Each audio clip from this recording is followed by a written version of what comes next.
लक्ष्मीच्या पावलांनी या मालिकेच्या 17 सप्टेंबरच्या भागामध्ये आता या कलाने मास्टर माइंड डोकं चालवलंय प्रेक्षकांनो आणि अद्वैतला त्याच भाषेत उत्तर द्यायचं ठरवलंय। कला आता अद्वैतच्या बाजूला झोपणारे शेजारी रोज, त्यामुळे अद्वैतची डोकेदुखी वाढली आहे। कलाने काय प्लॅन केलाय, कसा प्लॅन केलाय हे पुढे बघत राहा। तर सुरुवातीला आपण बघतोय अद्वैतला कला काल सापडली, तेव्हा अद्वैत कलाला वाटेल ते बोलतो। अद्वैत कलाला म्हणत असतो, तू माझ्या घरच्यांच्या भावनांशी खेळत आली आहेस खरे। तेव्हा ही कला त्याला उत्तर देते, मनकवडा आहेस रे चांदेकर, भावनांशी खेळणं म्हणजे वाळूत बांधलेला किल्ला वाटला करे तुला?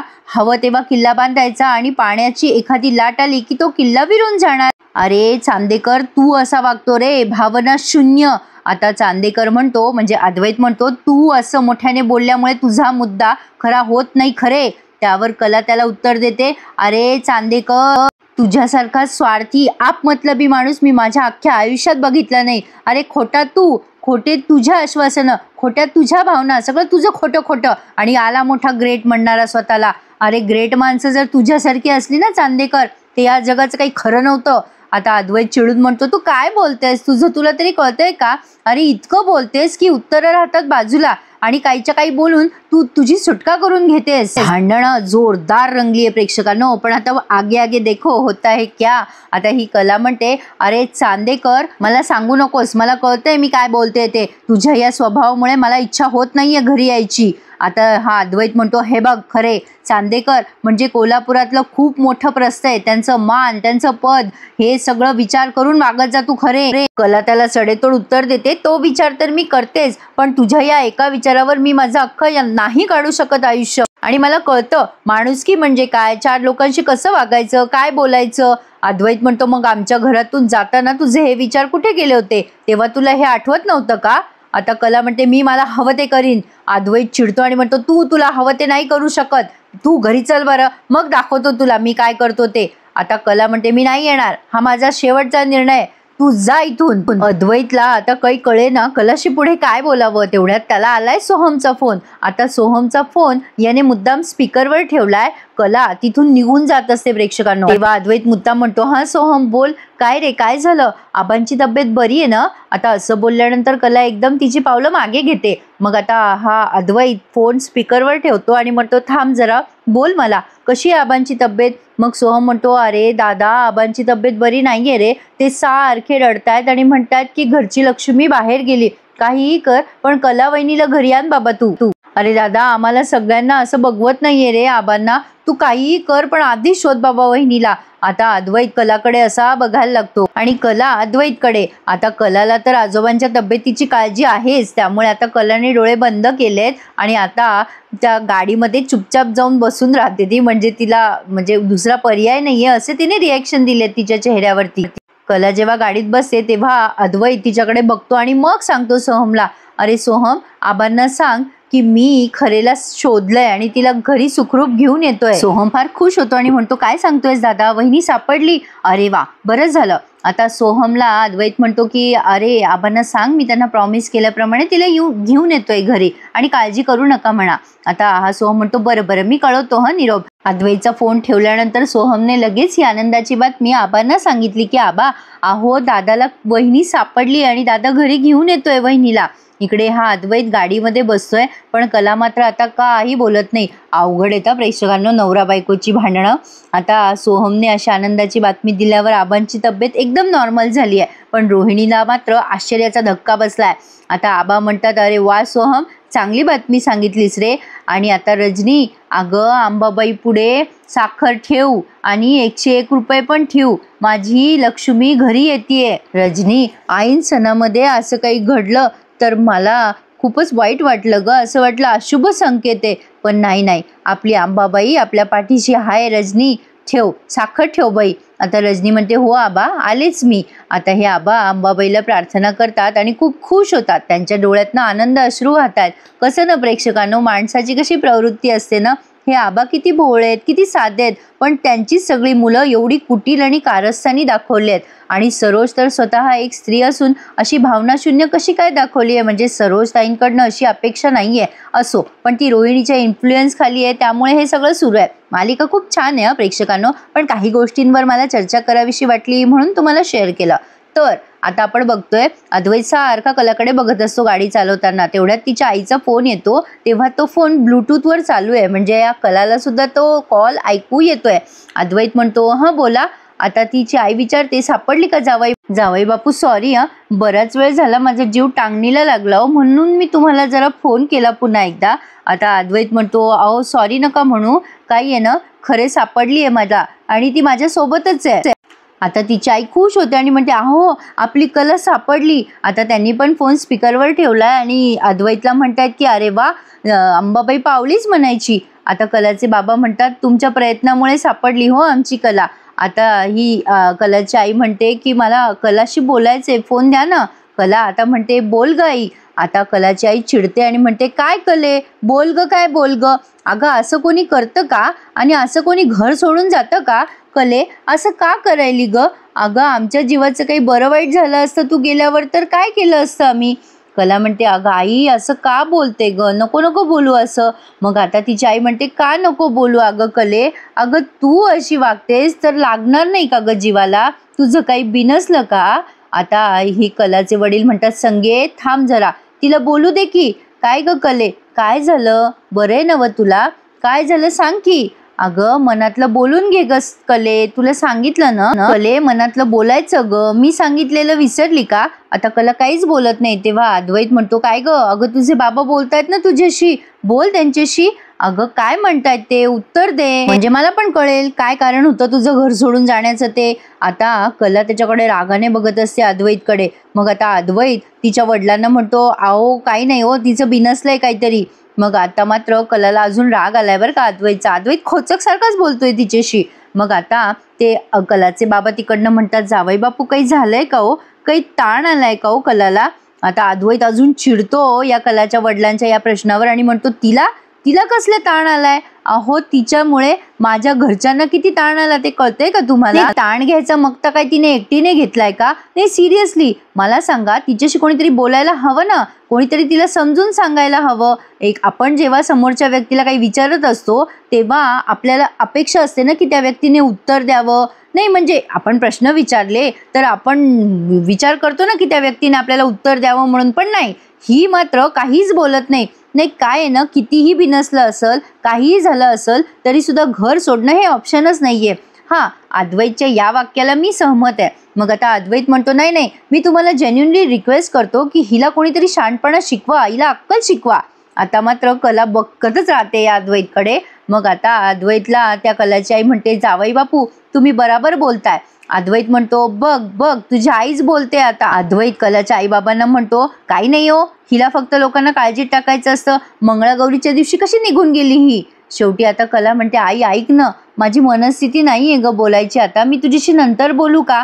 मग कलाची आई म्हणते, बरं बरं कले, कर फोन, मी वाट बघते. असं म्हणून त्यांनी फोन ठेवून दिलाय आता. पण आता प्रेक्षकांनो, कला आणि अद्वैत गाडीमध्ये एकमेकांशी काही आता बोलत नाहीये, पण इकडे सरोजने मात्र सगळं वातावरण तयार करून ठेवलंय ही कला यायच्या आधीच. आता लगेच ती आबांना म्हणते कशी, एक नंबरची बेजबाबदार आणि खोटारडी मुलगी आहे ही. घरात प्रत्येकाच्या मनाविरुद्ध गोष्टी घडतच असतात ना, पण आता असं कोणी उठसूट घर सोडून जातं का? पण हिला मात्र तमाशा करायची सवयच झाली आहे. येऊ द्या आता, दाखवतेच तिला, असं ती स्पष्ट बोलली आहे बरं का प्रेक्षकांनो. तेवढ्यात आता अद्वैत असा आलाय घरामध्ये आणि आता कला पण त्याच्या पाठीपाठी आली आहे. सरोज या दोघांकडेही रागाने बघते. ती सरोज जेव्हा बडबडत असते तेव्हा आबा बिचारे खाली मान घालून बसलेले असतात. सरोजने अद्वैत आणि कलाला घरात येताना पाहिलंय आणि आता सरोज या कलाच्या जवळ जाते. प्रेक्षकांनो, अगदी दारामध्ये. आता या रजनीचा जीव भांड्यात पडला की कला आली बाई घरी, पण आता सरोज या कलाजवळ जाते उमऱ्याजवळ आणि आता कलाचा हात जोरात धरते. कलाला तिचा हात धरण्यामुळे त्रास झालेला असतो. आता सरोजने फरफटतच आणले तिला आणि आबांच्या पायाजवळ लोटले अक्षरशः. रजनीताई म्हणतात, अहो वहिनी असं काय करताय तुम्ही? पण सरोज आव देखा न ताव, लगेच त्या कलाला आपटलं आबांच्या समोर. कलाला त्या गोष्टीचा त्रास झालाय. आता सरोज त्या कलाला कशी बोलते बघा, वाटेल तशी. आता ही रोहिणी आणि नैना दोघी काहीशा अशा हावभाव देत आहेत कला जेव्हा खाली पडते आबांच्या जवळ. आता सरोज म्हणते, घरातल्या प्रत्येकांना त्रास देण्याचा मक्ता घेतलायस का ग तू? पाहिलं का आबा, ह्या मुलीला आपल्या घरचं सुख बघवतच नाहीये. ही जेव्हापासून घरात आली ना तेव्हापासून या घराची शांतता भंग झाली आहे आबा. आता तरी पटतंय का सगळ्यांना मी काय बोलते ते? घरामध्ये काही सणवार असले की हिचं काहीतरी वाकडच चालू असतं. घरामध्ये शुभ वातावरण या खरेंच्या मुलीला कसं सहन होईल ना? नाही नाही, ए पोरी, अगं माझ्याकडे बघ, इकडे बघ. अगं तो माणूस तुझ्या समोर बसलेला आहे ना, तो कायम तुझ्याशी चांगलं वागतो, तुला पाठिंबा देतो, प्रत्येक गोष्ट तुझी मान्य करतो. ते आमच्याशी भांडतात तुझ्यामुळे. या माणसाला ना तुझ्यामुळे त्रास झालाय, लक्षात येतंय का तुझ्या? सरोज जेव्हा बोलत असते तेव्हा घरातले सगळे चिडीत चूप. नैना तर तिच्याकडे बघतच राहते आणि अद्वैत पण शांत बसलेला असतो, अगदी थंड. मग आता मात्र सरोज म्हणते, असं काय आबाळ कोसळलं होतं ग तुझ्यावर? घरातनं निघून गेलीस? आपल्याला जो पाठिंबा देतो त्या माणसाला कसा त्रास होतोय हे बघताना तुला खूप मजा येते ना ग? तुमच्या घरामध्ये सर्रास हे सगळं चालत असेल नाही का? नाही, तुमच्या घरात काय चालतंय हे आम्हाला माहितीच आहे. श्रीमंताची मुलं पटवायची, त्यांच्या घरात जाऊन त्यांना त्रास द्यायचा. आणि दुसरं म्हणजे आता नवीनच निघालंय, जी लोक पाठिंबा देतात त्यांना मानसिक त्रास द्यायचा. लक्षात ठेव, आम्हाला थोडा जरी त्रास झाला ना तर मी तुझं काय करेल, आबांना म्हणतात त्या, आबांना थोडा जरी त्रास झाला तर काय करेल ना मी हे सांगता येणार नाही आता. पण आता या श्रीकांत काकांना काही गरज होती का या सरोज वहिनीच्या मागे मागे बोलायची? ते लगेच म्हणतात, बरोबर आहे तुझं सरोज वहिनी, बरोबर आहे. मगाशी ही जेव्हा घराच्या बाहेर निघून गेली तेव्हा काय अवस्था झाली होती आबांची. हिला ना या गोष्टीची जाणीवच नाहीये. मला तर वाटतं हिला आपण हिच्या लायकीची जाणीव करून द्यायला पाहिजे.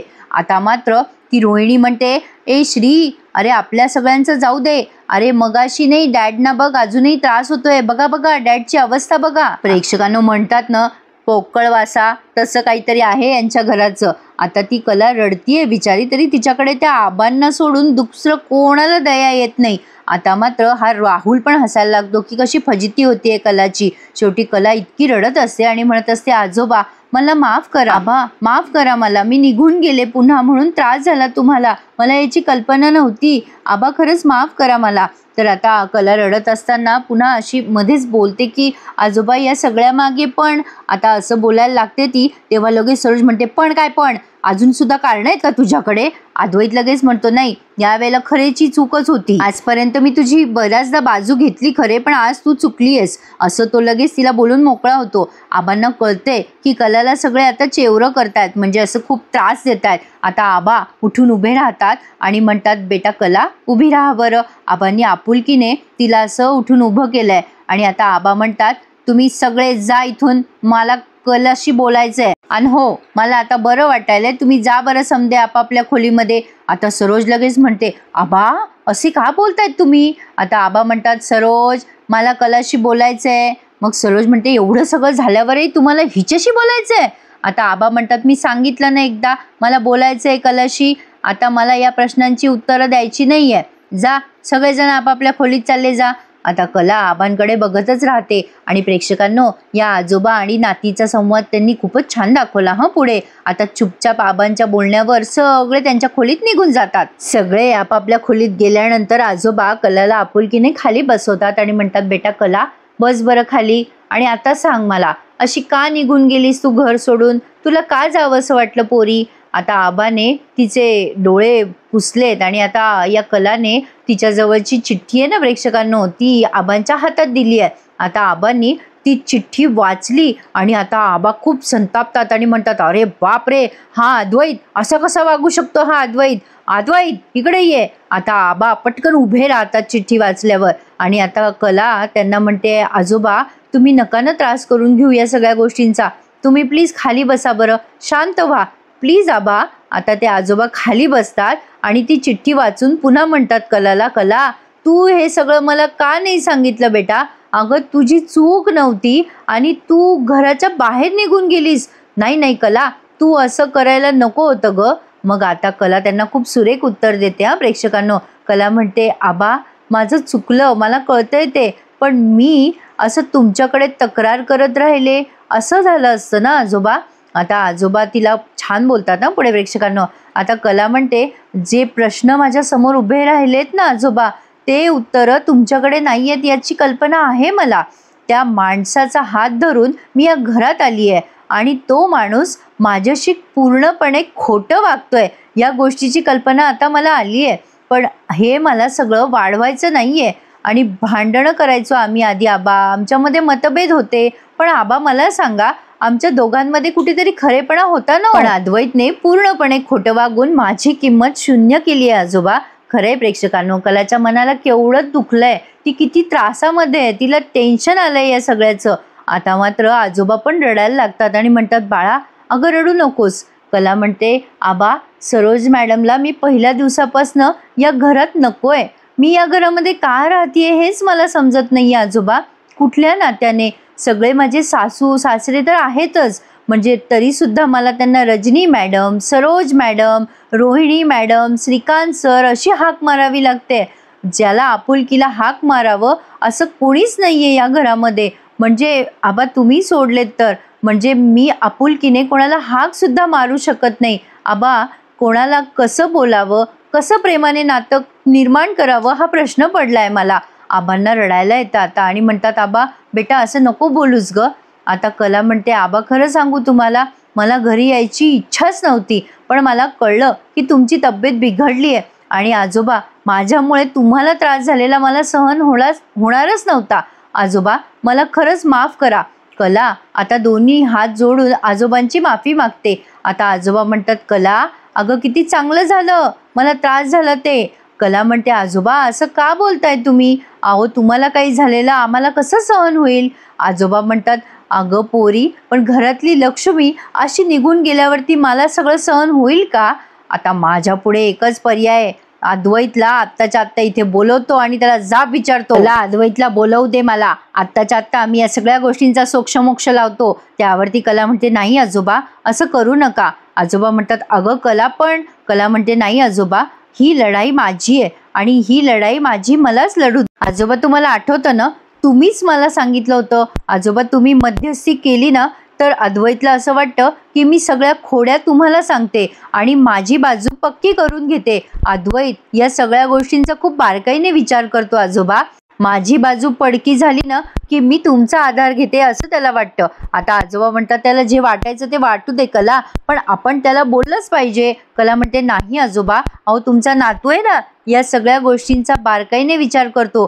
तुम्ही जर माझ्याशी बोलायला गेले म्हणजे माझ्याकडनं बोलायला गेले तर त्याला असं वाटेल की मी खोटं वागतीये. आजोबा आता जे काही करायचं आहे ना ते मलाच करावं लागणार आहे. तुम्ही आता काळजी करू नका, तुम्ही चला बरं आराम करा. आजोबांना आता कळे ना की कला नेमकं पुढे काय करणार आहे. आता प्रेक्षकांनो खरी मजा येणार आहे पुढची मालिका आणि स्टोरी बघायला, कारण प्रेक्षकांनो या मालिकेची एक खासियत आहे, हे कुठलीच गोष्ट अशी लपवून ठेवत नाही, लगेच एक्सपोज करतात. कलाने जे ठरवले ना प्रेक्षकांनो ती आता प्रत्यक्षात उतरवून दाखवणार आहे आणि एवढ्या भारी पद्धतीने ती वागणार आहे ना अद्वैतची की तुम्ही बघतच राहा. कला आजोबांना त्यांच्या खोलीत आराम करायला घेऊन जाते. आता इकडे अद्वैत अगदी पिंजऱ्यामध्ये कसा वाघ तडफड तडफड करत असतो तसा येडझाऱ्या मारत असतो. आता कला तिच्या बेडरूम मध्ये येते आणि फ्रेश होण्यासाठी टॉवेल वगैरे घेत असते कपाटातनं. आता अद्वैत म्हणतो खरे कुठे चालली आहेस तू. आता कला त्याला उत्तर देते कुठे काय कुठे, बाथरूम मध्ये चालली आहे मी. का आता तुझ्या खोलीतलं बाथरूम पण मी वापरू शकत नाही का, का आता तुझी परवानगी हवी आहे मला बाथरूम मध्ये जाण्यासाठी. त्यावर अद्वैत म्हणतो तू माझ्याशी तिरकं का बोलतीयस. अद्वैतला आता कला म्हणते तू अशी का चौकशी करतोयस, हा आगाऊपणा करतोयस तू चांदेकर. आता अद्वैत म्हणतो आगाऊपणा काय बोलतेस तू खरे. आता कला बाथरूम मध्ये जाणार, ती बडबडतच असते मनाशी अरे देवा आगाऊपणाचे हा सतत काय एक्सप्लेनेशन द्यायचे मी, अशी कला पुटपुटत असते. तेव्हा हा अद्वैत तिचा पटकन हात धरतो आणि म्हणतो खरे थांब जरा, यापुढे तुला कुठेही जायचं असेल ना तर तू मला सांगून जाणार आहेस.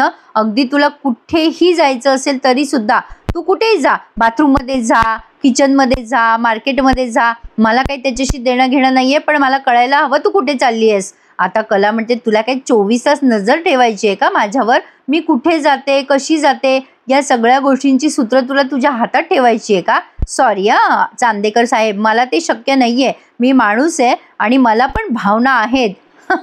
त्यावर अद्वैत म्हणतो मग मी नाही का माणूस, आम्ही पण सगळे माणसंच आहोत, आम्हाला पण भावनाच आहेत. हे बघ खरे कुठल्याही ॲक्शनला रिॲक्शन असते, तू जे काही वागतेस ना त्याची ही सगळी रिॲक्शन आहे, तू असं घर सोडून जायला नको होतंस. आता कला त्याला भारी उत्तर देते पुन्हा. कला म्हणते चांदेकर तू ॲक्शन रिॲक्शनच्या गोष्टी सांगतोयस मला, म्हणजे एखादा माणूस जे काही वागतो ते दुसऱ्या माणसाच्या वागणुकीवर अवलंबून असतं, ते मान्य आहे का तुला. अद्वैत म्हणतो हो मान्य आहे मला, आणि जे काही मी मान्य करतो ना ते सगळं खरं खरं असतं. आता कला म्हणते, अगं बाई, बरं, चुकलं हं माझं चांदेकर, म्हणजे माझ्या लक्षातच आलं नाही. अद्वैत चांदेकरपेक्षा परफेक्ट माणूस या जगात कोणीच नाहीये, या गोष्टीचा विसर पडला होता रे मला, सॉरी. आता अद्वैत म्हणतो, उगाचच काय, आहेच मी परफेक्ट, आत्ताशी कळलं का तुला? आहेच मी परफेक्ट, काही डाऊट आहे का तुला? आता कला म्हणते पण माणसं अशी वागत नाहीत हं. आता लगेच हा अद्वैत म्हणतो, झालं, विषयाची पिसं काढून झालीत ना तुझी. आणि काय आहे ना, ॲज यू राईटली सेड, आहेच मी परफेक्शनिस्ट, त्यामुळे माझ्या स्वभावानुसार मला माझ्या प्रश्नांची उत्तरं दे. तू कुठे गेली होतीस, का गेली होतीस? त्यावर कला म्हणते, तुला माहिती आहे ना चांदेकर की तुझ्या कुठल्याच प्रश्नाची मी उत्तरं देणार नाहीये, कारण मी तुझ्या प्रश्नांच्या उत्तरं द्यायला बांधील नाहीये. अद्वैत म्हणतो, का बांधील नाहीयेस तू? आता कला म्हणते, का रे, असं कुठलं बंधन आहे आपल्या दोघांमध्ये म्हणून मी तुला उत्तरं देऊ? आता अद्वैत म्हणतो, असं कसं? तू माझ्या घरात राहतेस, माझ्या रूममध्ये राहतेस, आणि तुझ्या वागणुकीमुळे माझ्या घरच्यांना त्रास होतो, इतका त्रास होतो माझ्या घरच्यांना की त्यांची तब्येत खराब होते, आणि त्यामुळे माझ्यावर पण परिणाम होतो. रात्री अपरात्री मला असं तुला शोधायला बाहेर पडावं लागतं, त्यामुळे मला सगळ्यांच्या आणि सगळ्या प्रश्नांची उत्तरं हवी म्हणजे हवी आहेत. आता कला म्हणते, अच्छा, तुला आणि तुझ्या घरच्यांना त्रास होतोय म्हणून तू मला प्रश्नांची उत्तरं विचारतोयस का? अच्छा अच्छा अच्छा, मला वाटलं तुझ्यात थोडासा बदल झालाय, तुला काळजी वाटते, म्हणजे काळजी पोटी तू मला प्रश्न विचारतोयस असं मला वाटलं होतं रे. आता अद्वैत मनातल्या मनात विचार करतो, ही कधी कुठे कुठला विषय भरकटवेल ना याचा काही भरोसा नाहीये. मग अद्वैत कलाला म्हणतो, काय आहे ना, अगं खरे, मी तुला साधा प्रश्न विचारतोय, तू कुठे होतीस, उगाचच विषय भरकटवू नकोस. मग आता कला म्हणते, अरे बाबा, मी देवळात गेले होते. आता अद्वैत म्हणतो, कशावरून मी तुझं बोलणं खरं मानू? कला म्हणते, अरे तू मला देवळाच्या बाहेरूनच आणलंस ना, म्हणजे याचा अर्थ मी तिथेच होते ना. आता चांदेकर म्हणतो, इतक्या रात्री देवळात का गेली होतीस तू मग? कला म्हणते, अरे तुझ्यासाठी चांदेकर, तुझ्यासाठी प्रार्थना करायला गेले होते मी. अद्वैत म्हणतो, काय, माझ्यासाठी? कला म्हणते, काय सांगू चांदेकर, किती चांगला वागतोयस तू माझ्यासोबत. मग मला असं वाटलं की तुझ्यासारखा जोडीदार सगळ्यांना मिळावा म्हणून प्रार्थना करत होते मी. आता चांदेकर म्हणजे अद्वैत तिला म्हणतो, खरे, अगं इतक्या वेळची तू बाहेर आहेस, तुझ्या डोक्यावर परिणाम तर नाही ना झाला? कला त्याला उत्तर देते, अरे नाही रे चांदेकर, डोक्यावर नाही, पण मनावर नक्कीच परिणाम झालाय, आणि ते सुद्धा तुझ्यापासून लांब राहिले ना, म्हणून तू नको काळजी करूस. अद्वैत तिला म्हणतो, खरे, तू पुन्हा तिरकं बोलायला लागलीस हा माझ्याशी. आता कला त्याच्याशी आता गोड बोलते आणि म्हणते, चांदेकर, अरे तूच विचार कर ना, अरे तू किती बदललायस. माझ्या गणपतीच्या मूर्त्या हरवल्या तेव्हा तू हिरो सारखा धावून आलास, मला मूर्त्या परत आणून दिल्या, तू किती काळजी घेतोस माझी, घरात किती चांगला वागतोस, या गुंडांशी 4 हात केलेस तू आता, ते तर वेगळंच. अरे इतरांना पण तुझ्यासारखा नवरा मिळायला हवा म्हणून मी देवाजवळ प्रार्थना करायला गेले होते. आता अद्वैत तिला म्हणतो, नाही, आता तर माझी खात्री पटली आहे की तुझ्या डोक्यावर परिणाम झालाय. मग आता कला म्हणते, छे, चुकतोयस रे तू, आधी मी डोक्यावर परिणाम झाल्यासारखी वागत होते, पण आता नाही. आता कसं माझे डोळे उघडलेत, त्यामुळे आता अक्कल पण ठिकाण्यावर आली आहे, त्याच्यामुळे तू टेन्शन घेऊ नकोस, काळजीच करू नकोस. असं बोलून ती आता बाथरूममध्ये निघून जाते. आता अद्वैतला टेन्शन आलं ना. अद्वैत विचार करतो, अरे देवा, हिला खरंच बेडबीड लागलंय का? ही खरंच कौतुक करत होती का टोमणे टामणे मारत होती मला? नाही, खरे सरळ वागणं शक्यच नाहीये, तिच्या रक्तातच नाहीये ते. आता प्रेक्षकांनो, पुढचा प्रोमो तर खतरनाक दाखवलाय त्यांनी. तर झालंय असं, आता ही कला या अद्वैतच्या बाजूला झोपते तेव्हा हा खूप घाबरतो आणि म्हणतो, अगं तू इथे का झोपलीस, ही माझी जागा. घाबरतो कलाला शेजारी झोपलेलं बघून. तो म्हणतो, इथे का झोपलीस तू, हा माझा बेड आहे. कला म्हणते, ऐक ना चांदेकर, मी खूप थकले रे. मग आता अद्वैत तिला म्हणतो, मग मी तुझी गादी खाली टाकून देतो. कला म्हणते, प्लीज टाक ना. कलाने त्याला कामालाच लावलंय आता. हा अद्वैत म्हणतो, बरं टाकतो मी. आता त्याने गादी टाकली आहे बरं का, आणि मग म्हणतो, टाकली तुझी गादी. आता कला म्हणते, ऐक ना रे चांदेकर, हे बघ, मी या खोलीत राहते की नाही, मग मला असं वाटतं की मी पण या बेडवर आरामात झोपू शकते. अरे उशीर झालाय आता, मला ना झोपू दे आता, गुड नाईट चांदेकर. असं म्हणून ही कला झोपून जाते. आता अद्वैत मनात विचार करतो, ही माझ्या घरात राहून, माझ्याच खोलीत राहून गादीचं राजकारण करायला लागली आहे, हळूहळू ही सगळं हिसकवणार आहे मला, आता भांडण करून काय दमलोय मी. प्रेक्षकांनो आता मजा येणार आहे ना कलाची नेक्स्ट मुवमेंट बघायला. मला पण मजा येणार आहे. तर पटकन चॅनल सबस्क्राईब करा आणि आजचा हा भाग कसा वाटला तुम्हाला नक्की कळवा आणि आठवणीने चॅनल सबस्क्राईब करा लक्ष्मीच्या पावलाने या मालिकेचा रोज रिव्ह्यू ऐकण्यासाठी. धन्यवाद.